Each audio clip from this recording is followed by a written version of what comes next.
광야 같은 세상 길을 걸어온 우리를 말씀을 따라 걷다입니다. 자, 오늘은 푸른 초장교회와 함께 아모스서 5장 16절에서 27절 말씀을 통해서 하나님이 우리에게 어떤 메시지를 던지시는지 깊이 있게 묵상해 보겠습니다. 자, 그럼 바로 들어가 볼까요?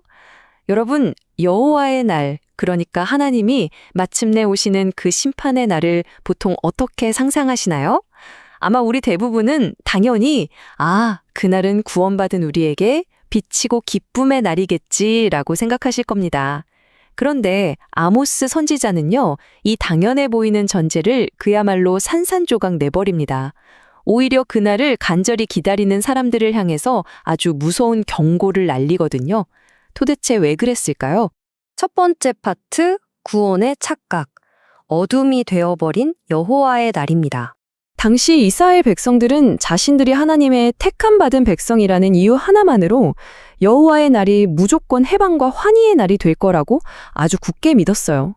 착각이었죠. 현실은 어땠을까요? 그들은 여전히 악을 행하고 있었거든요. 겉으로만 선민의식으로 화려하게 포장되어 있었던 겁니다.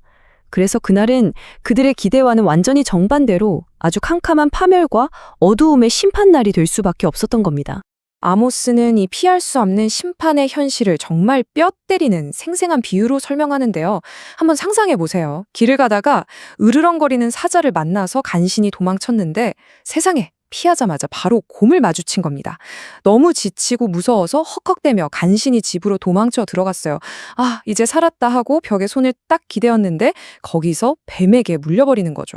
아무리 도망치려고 발버둥을 쳐도 이 재앙의 연속에서 절대 벗어날 수 없다는 이 섬뜩한 이미지는요, 진정한 회개 없이는 하나님의 공의로운 심판을 피할 길이 아예 없다는 걸 아주 적나라하게 보여줍니다. 그래서 여기서 우리가 짚고 넘어가야 할 아주 중요한 핵심이 나옵니다. 여호와의 날이 빛이 아니라 심판의 흑암이 되어버린 가장 근본적인 이유가 뭐냐? 바로 이스라엘의 회개 없는 삶 때문이었습니다. 아무리 핏줄이 이스라엘이라 하더라도 삶의 방향을 돌이키지 않고 여전히 악을 행한다면 종교적인 명절이나 구원에 대한 기대감 같은 건 정말 아무짝에도 쓸모가 없다는 거죠. 스스로 자랑스러워하는 그 거칠의 실랑은 결코 그들의 심판에서 건져낼 수 없었습니다.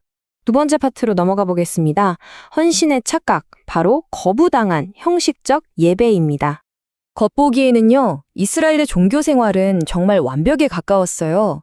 성대한 절기를 지피고 수많은 사람들이 모이고 아주 화려한 번제까지 드렸죠. 그런데 그들의 일상, 그리고 마음 깊은 곳을 들여다보면 어땠을까요? 놀랍게도 식굿이나 기슭 같은 이방의 별신들을 은밀하게 숭배하고 있었습니다. 심지어 출애굽하고 그 험한 광야 40여 년을 지나는 동안에도 겉으로는 여호와께 제사를 드리면서 등 뒤로는 우상들을 바리바리 짊어지고 다녔다는 거예요. 정말 소름 돋는 영적인 이중성인 거죠. 바로 이런 위선적인 이중성 때문에 하나님은 아주 단호하게 이렇게 선언하십니다.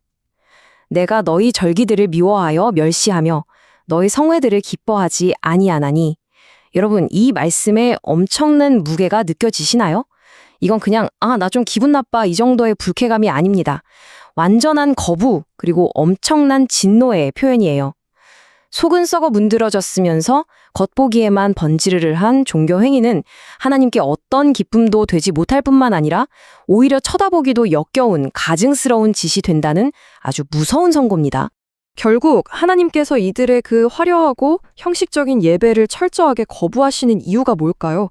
제사의 외형은 그럴싸했지만 그들의 삶 속에는 정작 가장 중요한 하나님의 뜻에 대한 순종, 내면의 순결함, 그리고 이웃을 향한 올바른 실천이 쏙 빠져 있었기 때문입니다.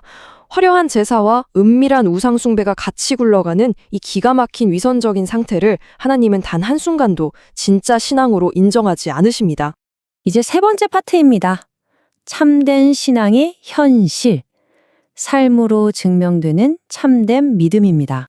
자, 여기서 진짜 믿음이 뭔지 기가 막히게 보여주는 구절이 등장합니다. 바로 아모스 5장 24절의 그 유명한 말씀이죠. 오직 정의를 물같이, 공의를 마르지 않는 강같이 흐르게 할지어다. 깊은 산속에서 흘러내린 맑은 물이 메마른 대지를 흠뻑 적시는 걸 상상해 보세요. 공의와 정의가 우리 사회 곳곳에 그렇게 막힘없이 실현되어야 한다는 뜻입니다. 법정에서의 판결이 뇌물이나 알량한 이기심 때문에 중간에 탁 막혀버리지 않고 언제나 투명하고 시원하게 흘러가야 한다는 거죠. 그렇다면 오늘날 우리 시대에 이 정의와 공의가 콸콸 흘러야 할 구체적인 사회적 영역은 대체 어디일까요?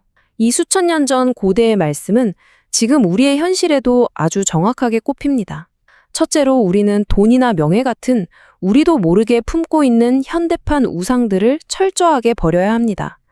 그리고 하나님과의 진짜 인격적인 관계를 회복해야 하죠. 둘째로 주일날 교회에서 드리는 그 거룩한 예배가 월요일부터 출근하고 생활하는 우리의 윤리적인 일상생활과 완벽하게 일치해야 합니다. 셋째, 교회와 성도는 당연히 우리 사회에 소외된 사람들, 약자들의 손을 잡아주고 보호하는 일에 가장 먼저 앞장서야겠죠.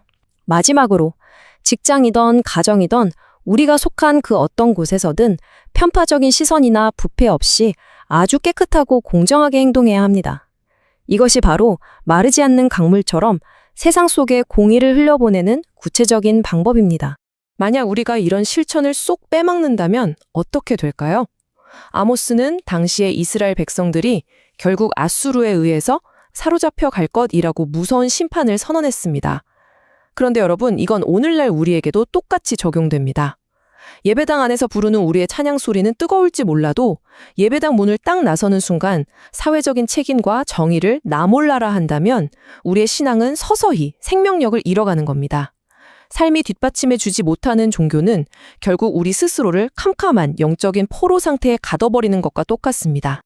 자, 이제 오늘의 묵상을 마무리하면서 조금은 불편하지만 반드시 짚고 넘어가야 할 질문을 우리 스스로에게 던져봤으면 좋겠습니다.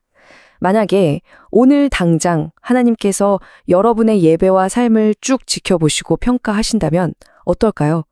교회에서 울려 퍼지는 웅장한 성가대의 찬양 소리에만 귀를 기울이실까요? 아니면 여러분의 그 치열한 삶의 현장에서 쉼없이 흘러넘치는 마르지 않는 정의의 강물을 찾으실까요? 하나님은 지금 이 순간에도 우리가 주일에 드리는 예배의 성공뿐만 아니라 우리의 진짜 삶이라는 현장에서 공의를 실천하기를 너무나도 강력하게 원하고 계십니다. 지금까지 말씀을 따라 걷다였습니다. 다음 시간에도 이어서 6장을 살펴보도록 하겠습니다. 오늘도 말씀과 함께 평안한 하루 되시길 바랍니다. 주